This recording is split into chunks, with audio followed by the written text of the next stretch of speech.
तुलसी माता को जल देते समय बोलने चाहिए। ये तीन शब्द जिनसे सभी मनोकामनाएं पूरी होती हैं। हम आज के प्रवचन में जानेंगे कि तुलसी माता को जल देते वक्त कौन से शब्द बोलने चाहिए। किसी समय की बात है, भगवान विष्णु विश्राम कर रहे थे, तभी देवी लक्ष्मी वहां आई और भगवान विष्णु से तुलसी माता को जल देने के महत्व के बारे में पूछा। भगवान विष्णु ने उन्हें तुलसी माता को जल देने के महत्व को विस्तार से बताया।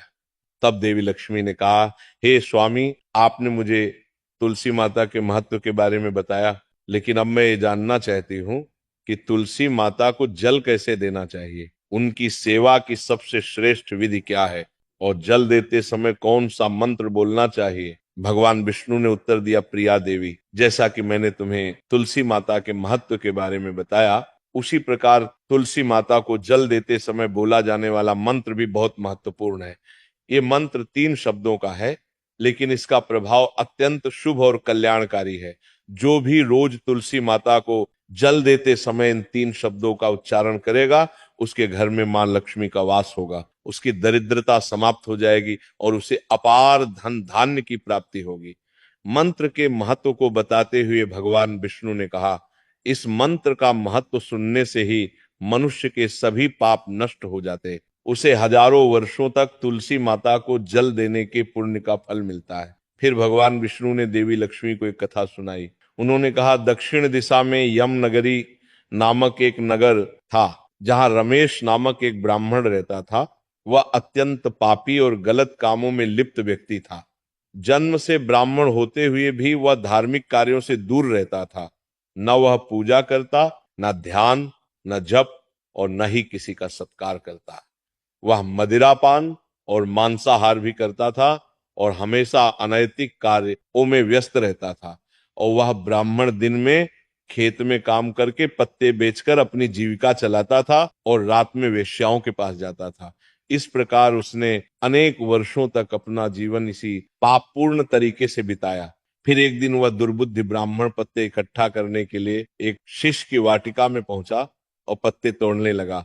तभी एक काले सर्प ने, जो काल के रूप में वहां उपस्थित था, उसे काट लिया। उसी समय उसकी मृत्यु हो गई। उसकी मृत्यु के तुरंत बाद यमराज के दूत वहां प्रकट हुए और उसकी आत्मा को लेने के लिए आए। वे उसे यमलोक ले जाने लगे।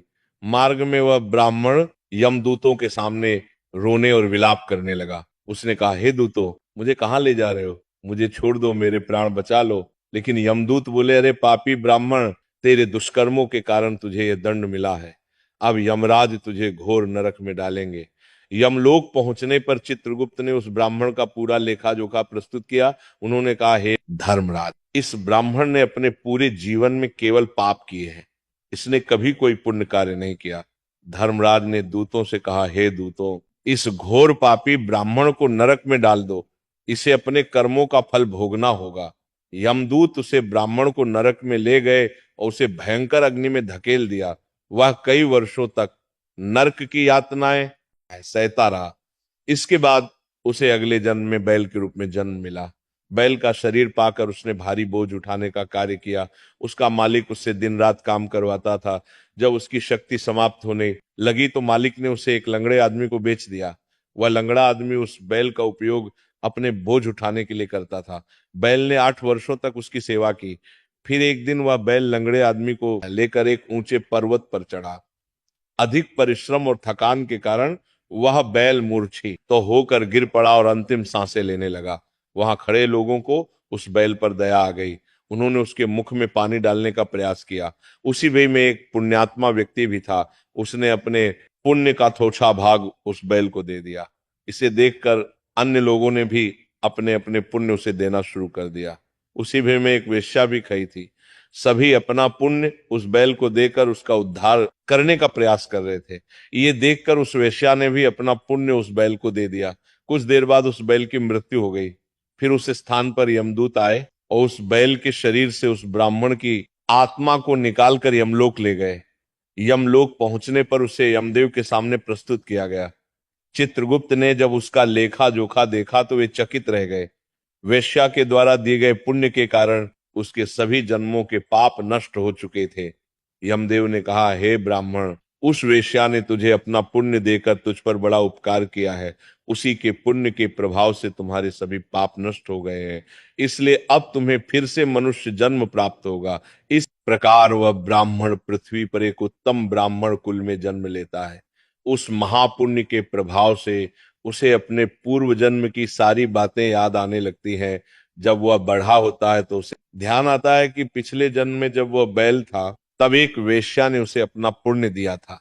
उसके मन में उस वेश्या के बारे में जानने की उत्सुकता जागती है। वह वेश्या का पता लगाकर उसके नगर में पहुंचता है। वहां वह वेश्या, जो अब बूढ़ी हो चुकी थी, उसे मिल जाती है। वह ब्राह्मण उसके सामने जाकर बार बार प्रणाम करता है और धन्यवाद देने लगता है। वेश्या उससे पूछती है, हे ब्राह्मण श्रेष्ठ, आप कौन हैं और किस कारण मुझे धन्यवाद दे रहे हैं? मैंने आपका कौन सा कार्य किया है जिसके लिए आप मुझे नमस्कार कर रहे हैं? तब ब्राह्मण कहता है, हे मां, मैं वही बैल हूं जिसे तुमने अपना पुण्य देकर जीवन दान दिया था। अपने पाप कर्मों के कारण मुझे पिछले जन्म में बैल बनना पड़ा। उस पर्वत पर जब मैं अंतिम सांसें ले रहा था, तब तुमने अपना पुण्य मुझे दे दिया था। उसी पुण्य के प्रभाव से ही आज मुझे फिर से मनुष्य जन्म मिला है और अपने पूर्व जन्म की सारी बातें याद है। किंतु हे माँ, मैं यहाँ ये जानने आया हूं कि तुमने मुझे कौन सा पुण्य दिया था जिससे मेरे सभी पाप नष्ट हो गए। मैं उस पुण्य के बारे में जानना चाहता हूँ। तब वेश्या ने कहा, हे ब्राह्मण श्रेष्ठ, मैंने तो अपने जीवन में कोई पुण्य का कार्य नहीं किया है, पर मेरे घर में एक तोता है जो पिंजरे में रहकर हमेशा कुछ बोलता रहता है, जिसे सुनकर मेरा अंतःकरण पवित्र हो गया। वही मंत्र मैंने आपको पुण्य स्वरूप दान किया। फिर वह वैश्य और ब्राह्मण उस तोते के पास गए और उससे पूछने लगे, हे शुक, तुम कौन सा मंत्र बोलते हो जिससे हमारे जीवन का उद्धार हुआ? ये मंत्र तुम्हें किसने सिखाया और इसका क्या अर्थ है? तब उस तोते ने अपने पूर्व जन्म का वृतांत सुनाना शुरू किया। वह बोला, हे ब्राह्मण श्रेष्ठ, पिछले जन्म में मैं एक ब्राह्मण था। मुझे अपने ज्ञान का बहुत घमंड था। मैंने कभी गुरुजनों का सम्मान नहीं किया, बल्कि उनका बार बार अपमान किया। अपने अहंकार के कारण मेरा स्वभाव क्रोधी और द्वेषपूर्ण हो गया। मैं सभी को तुच्छ समझने लगा और विद्वानों का भी अपमान करता था। कालांतर में मेरी मृत्यु हो गई और मुझे यमलोक ले जाया गया। पूज्य व्यक्तियों और गुरुजनों का अपमान करने के कारण मुझे तोते के कुल में जन्म लेना पड़ा। तोते के रूप में जन्म लेने के बाद छोटी अवस्था में ही मेरे माता पिता का साथ छूट गया। मैं अकेला पेड़ की डाल पर बैठकर रो रहा था। तभी कुछ मुनि उस मार्ग से जा रहे थे। उन्होंने मेरी दयनीय स्थिति देखी और मुझे अपने आश्रम ले आए। आश्रम में उन मुनियों ने मुझे एक सुंदर पिंजरे में रखा और मेरी देखभाल की। वे मुझे प्रतिदिन भोजन कराते और मुझसे स्नेह करते थे। उस आश्रम में वे, उनकी पत्नियां और बच्चे प्रतिदिन तुलसी के पौधे को जल अर्पित करते और एक मंत्र का जाप करते थे। उनके मुख से बार बार मंत्र सुनकर मैंने उसे याद कर लिया। तब से मैं उसी मंत्र का जप करता हूँ। इस मंत्र के प्रभाव से मेरे जीवन में सकारात्मक बदलाव आने लगे। मुझे अपने कर्मों का पश्चाताप हुआ और मेरी मृत्यु भी टल गई। मेरी आयु 100 वर्ष हो गई और इतने वर्षों तक मैं जीवित रहा। एक दिन रात के समय एक चोर उस आश्रम में आया और मुझे वहां से चुरा लिया।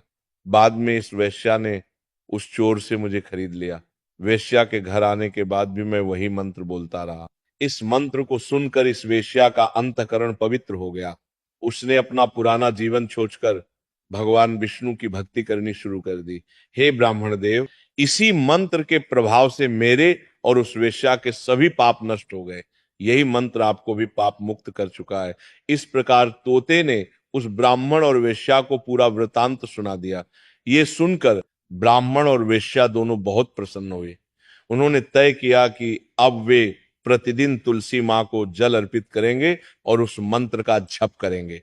कुछ समय बाद उस ब्राह्मण, वैश्या और तोते ने मंत्र के प्रभाव से दिव्य विमान में बैठकर विष्णु लोक की यात्रा की।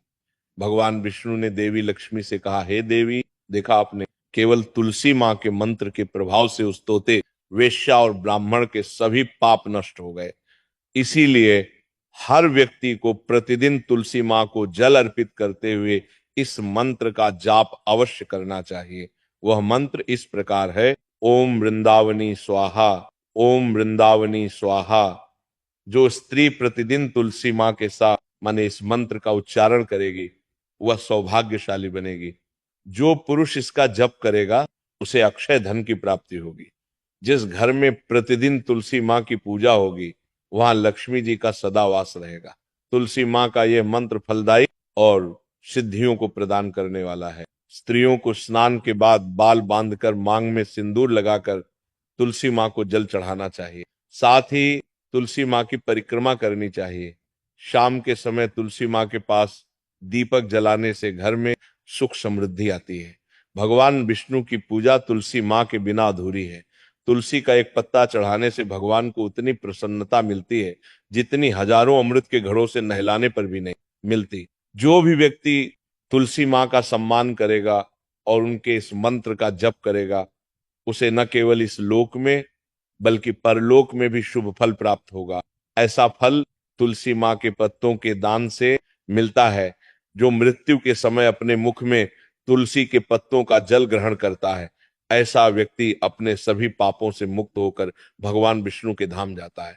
भगवान विष्णु कहते हैं पूर्णिमा, अमावस्या, द्वादशी और सूर्य संक्रांति के दिन मध्याह्न काल रात्रि और अशौच के समय तेल लगाकर बिना स्नान किए अथवा बिना हाथ पैर धोए रात्रि के वस्त्र पहनकर तुलसी के पत्ते तोड़ना महापाप होता है।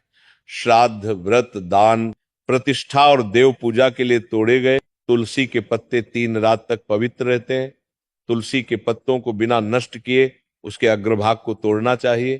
तुलसी की मंजरी जो सभी फूलों से श्रेष्ठ मानी जाती है इसे उसे तोड़ते समय पत्तियों का होना आवश्यक है।